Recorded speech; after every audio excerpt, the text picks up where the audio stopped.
I was 15 years old when my life split into before and after. Before that night, I believed home was a place where you were safe. After that night, I learned home could turn its back on you in seconds. It was raining hard that evening. Not the soft, calming rain, but the kind that feels angry, like the sky itself is shouting. I was sitting in my room, trying to finish my homework, when I heard my name called. Not softly, not lovingly.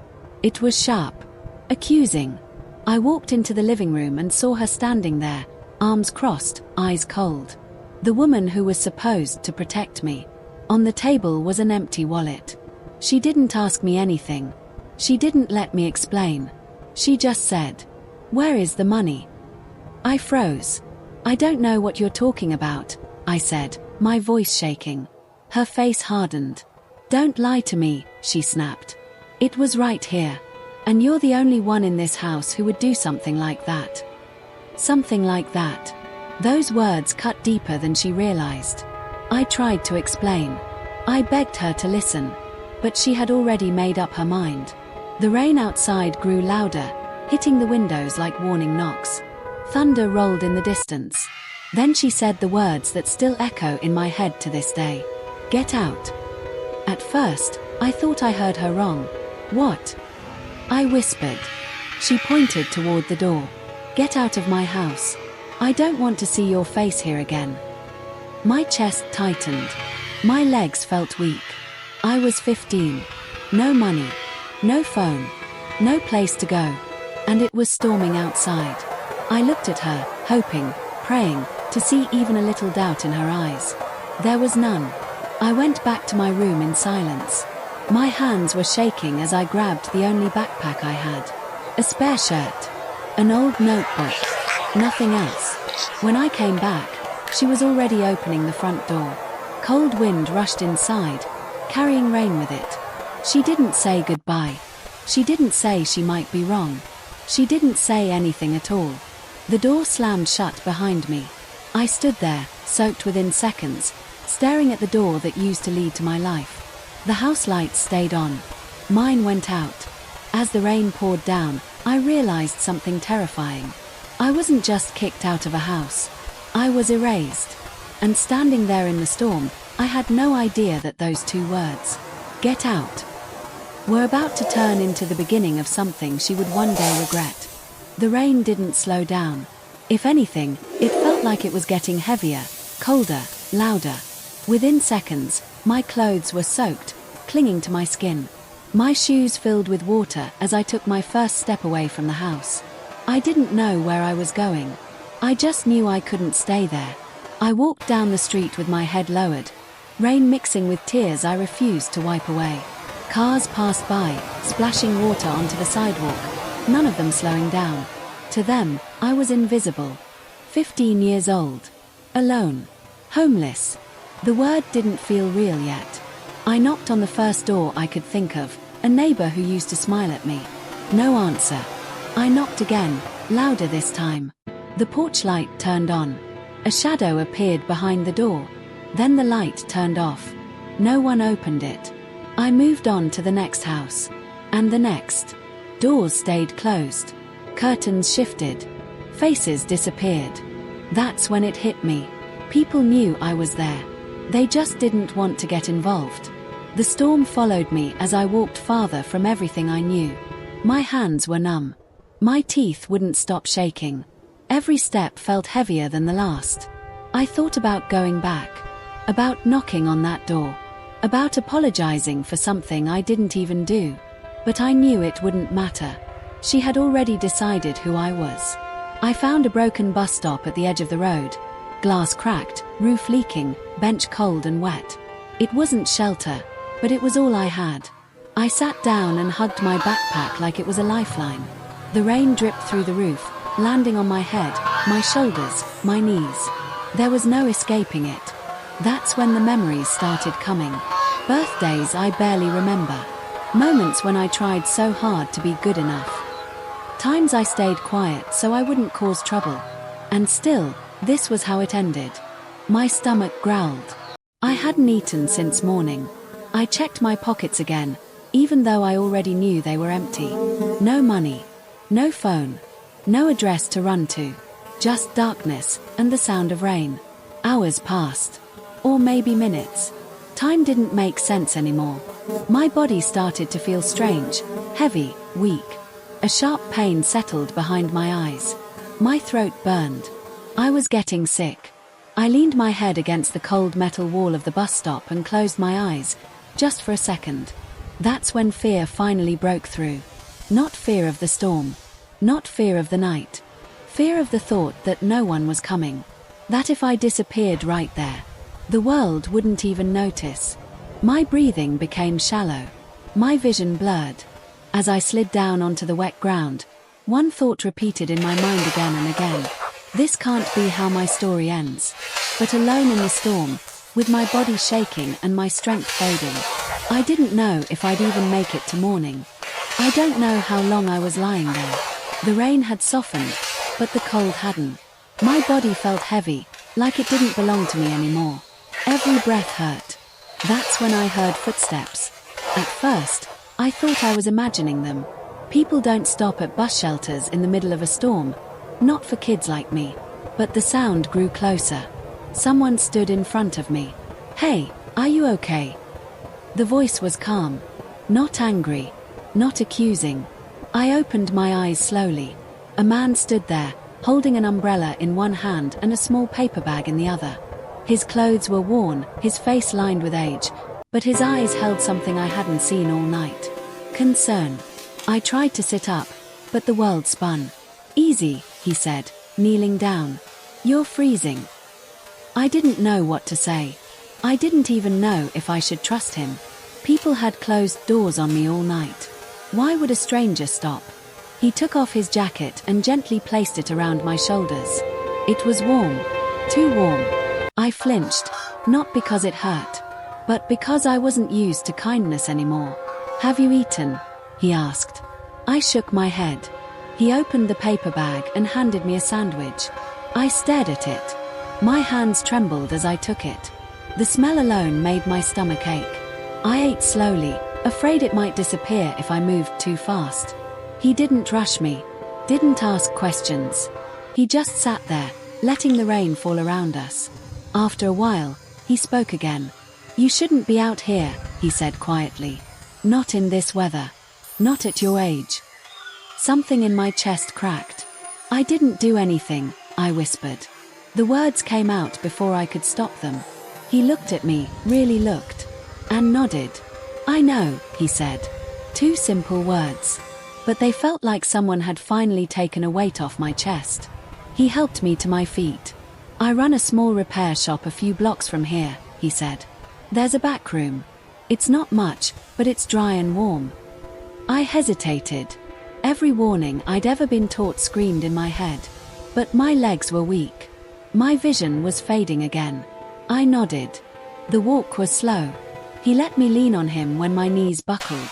When we reached the shop, he turned on the lights and closed the door behind us. For the first time since being kicked out, I felt safe. He handed me a towel, dry clothes, and a cup of hot tea. As the warmth returned to my body, the tears came, uncontrollable, silent. I cried for the night, for the lie, for the house I lost. He didn't tell me to stop. He just said, "Sometimes life pushes us out into the storm. Not to break us, but to show us who we really are." I didn't understand his words back then. But before I fell asleep on that old couch, wrapped in a blanket that smelled like oil and dust, he said one more thing. "If you're going to survive from here on, you'll have to grow up faster than most." And in that moment, I knew.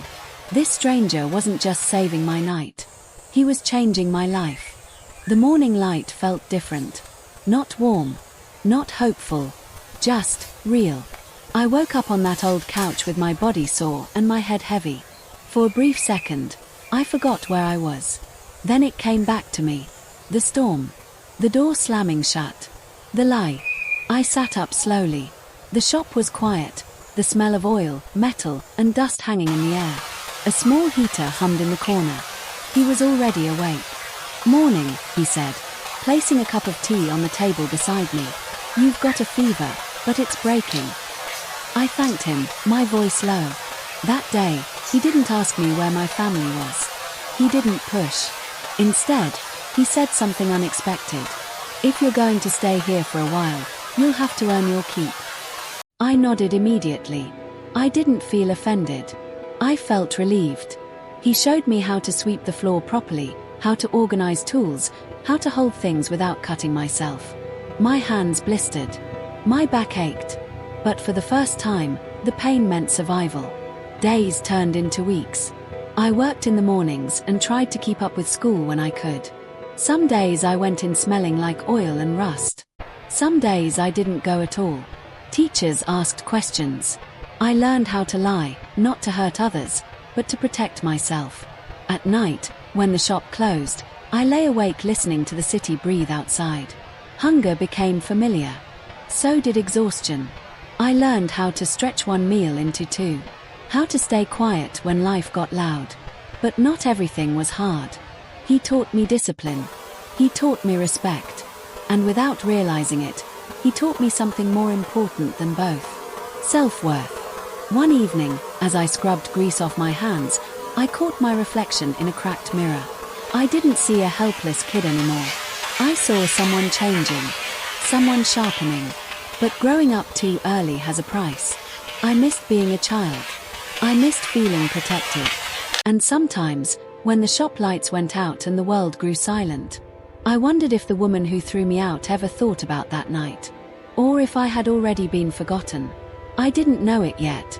But the lie that destroyed my childhood was still alive. And one day, the truth would come looking for me. The truth didn't come loudly. It didn't knock.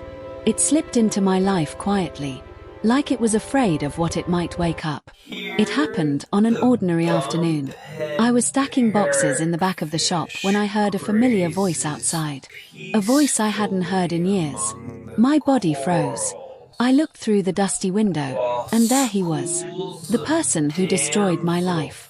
He was laughing, relaxed, unbothered, like nothing had ever happened. My heart started pounding so hard I could hear it in my ears. He came in to get something fixed. Didn't even recognize me at first. Then his eyes met mine. The smile disappeared. "You," he said. I said nothing. I didn't need to. Guilt filled the space between us. Later that day, I heard him arguing on the phone outside. His voice was low, but not low enough. "I didn't mean for it to go that far," he said. "It was just money." I panicked. I needed someone to blame. My hands clenched into fists. The world went silent. In that moment, everything became clear. The missing money. The certainty in her voice. The way no one questioned the story. It was him. He framed me. I waited until he left. Then I sat down on the cold floor of the shop and stared at the wall for a long time. I thought I'd feel rage. I thought I'd want revenge. But what I felt instead was something colder. Clarity. She never looked for the truth. She just needed someone easy to blame. And I was convenient. That night, I didn't sleep. I replayed every moment, every word she'd said, every door that stayed closed. And I made a decision. I wouldn't go back to explain. I wouldn't beg for justice. I would build a life so strong that the truth would eventually chase them. From that day on, I worked harder, learned faster, spoke less. Pain became fuel. Silence became armor. I didn't know when our paths would cross again. But I knew one thing for sure. The lie that pushed me into the storm was about to create someone they would no longer recognize. Time doesn't heal everything, but it teaches you how to carry the weight. Years passed, quietly, steadily, like water carving stone. I stopped counting days and started counting progress. I was no longer the kid who flinched at raised voices. I learned how to stand straight, how to look people in the eye. I finished what I had started. School, work, long nights, longer mornings. The shop became more than a place to sleep. It became my training ground. I learned skills. I learned responsibility. And eventually, I learned confidence. By the time I turned 22, I had built something of my own. Not big, not flashy, but solid. People trusted me. They relied on me. Something I once thought I'd never deserve again. I didn't talk about my past. I didn't need to. Scars don't ask for attention. They just remind you where you've been. Then one evening, as I was closing up, my phone buzzed. An unfamiliar number. The message was short. "Is this you? We need to talk." My chest tightened. I knew who it was before I even replied. The past has a way of finding you, right when you think you've outrun it. I stared at the screen for a long time. I could ignore it. I could delete it. But part of me knew this was unfinished. I typed one word. "Why?" The reply came instantly. Because the truth came out. The air felt heavier. The storm from years ago echoed in my memory. Different night. Same feeling. I locked the door and turned off the lights. For the first time in years, I wasn't afraid. I was ready. I didn't go back right away. Some doors, once closed, don't open easily, even when you hold the key. The house was exactly where it had always been. Same paint. Same steps. Same door. But everything else felt smaller. I stood across the street, hands in my pockets, staring at the place that once decided my fate in 2 words. Get out. I crossed the road slowly. Each step felt heavier than the last. I knocked. Silence. Then footsteps. The door opened halfway. She looked at me, confused. "Can I help you?" she asked. I almost laughed. "No," I said calmly. "But I can help you." Her eyes narrowed. "I think you have the wrong house." I took a step closer. "It's the right house," I said. "And you know who I am." The color drained from her face. Her hand tightened around the doorframe. "You're," she whispered. I nodded. Years had changed me, but memory hadn't changed her. She stepped back, slowly, letting the door open wider. Inside, the house felt emptier, quieter, like it had been holding its breath for years. She looked tired, older, weaker. "I didn't know where you went," she said. "You didn't ask," I replied. The words weren't angry. They were just true. She swallowed hard. "We made a mistake." I looked at her then, really looked. Not with hate, not with fear, but with understanding. Mistakes are accidents. What she did was a choice. I exhaled slowly. "I didn't come for an apology," I said. "I came because you called." Her voice trembled. The truth, it finally came out. I waited. Outside, the wind brushed against the windows. Not a storm this time, just a reminder. She gestured toward the living room. "Please," she said. "Sit." I remained standing. Some wounds don't need comfort. They need closure. And I knew. The next word she spoke would change everything. The silence between us felt heavier than shouting ever could. She sat down slowly, like the weight of the past had finally caught up with her. I stayed where I was, standing, steady. "There's something I need to tell you," she said. I nodded. "I know." Her eyes filled with tears. "It wasn't you," she whispered. "It was him. He admitted everything." The words hung in the air. Confession. Confirmation. Closure. I felt it then, not relief, not anger. Just a deep, quiet exhaustion. "I told you the truth," I said. "That night. I begged you to listen." Her shoulders shook. "I was scared," she said. "I didn't know who to believe." "You chose the easier story," I replied. "The one where I was already guilty." She covered her face. "I thought you'd come back," she cried. "I thought you'd apologize." I didn't raise my voice. "I was 15, I said. "And you sent me into a storm." Her hands dropped. I almost died out there. Her breath caught. "I didn't know." "You didn't want to know," I said gently. That was the moment it broke her. She stood up suddenly and took a step toward me, then stopped. "I'm sorry," she said. "I was wrong. I failed you." I looked at her, truly looked. Not as the woman who hurt me, but as a human being facing the consequences of her choices. "I didn't come here for your guilt," I said. I came to give you the truth you refused to hear back then. She nodded through tears. I don't expect forgiveness, she whispered. I paused. The storm from years ago flashed in my mind. The rain, the cold, the door closing. Then I spoke. You said get out like it was the end of me. I met her eyes. But that night, you didn't end my life. Her breathing slowed. You started it. Silence filled the room again. But this time, it wasn't heavy. It was final. I left the house without saying anything else.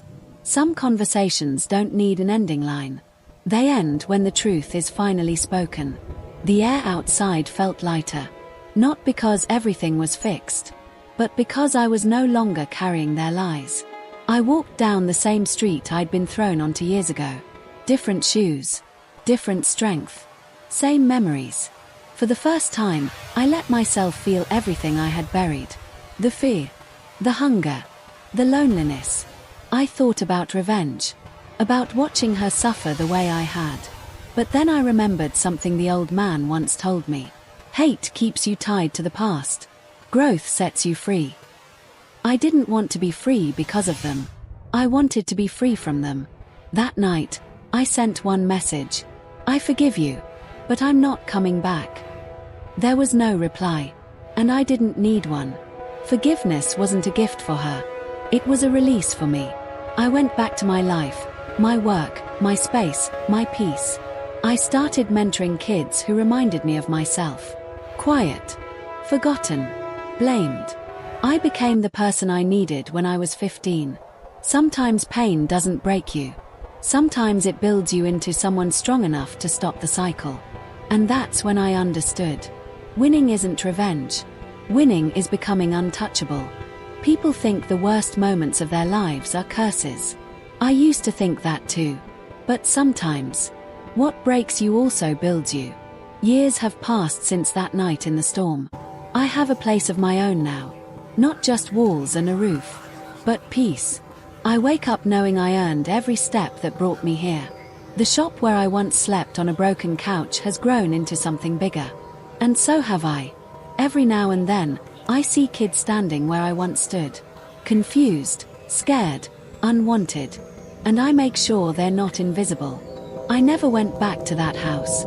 Not because I was afraid, but because I no longer belonged to the past that tried to erase me. I heard later that she sold it. Some homes lose their warmth the moment love is replaced by judgment. As for the person who lied, life dealt with him in ways I never had to. That's the thing about truth. It doesn't rush, but it always arrives. Sometimes late at night, when rain hits my window, I think about that 15-year-old kid standing in the storm. Cold. Heartbroken. Abandoned. I wish I could tell him something. I'd say, you're not being thrown away. You're being redirected. Because the night she said get out, she thought she was ending my story. But she didn't know those words would become my beginning. Not my downfall. My direction. And if you're listening to this, feeling unwanted, misunderstood, blamed for something you didn't do, remember this. Rejection doesn't decide your future. What you do after it does.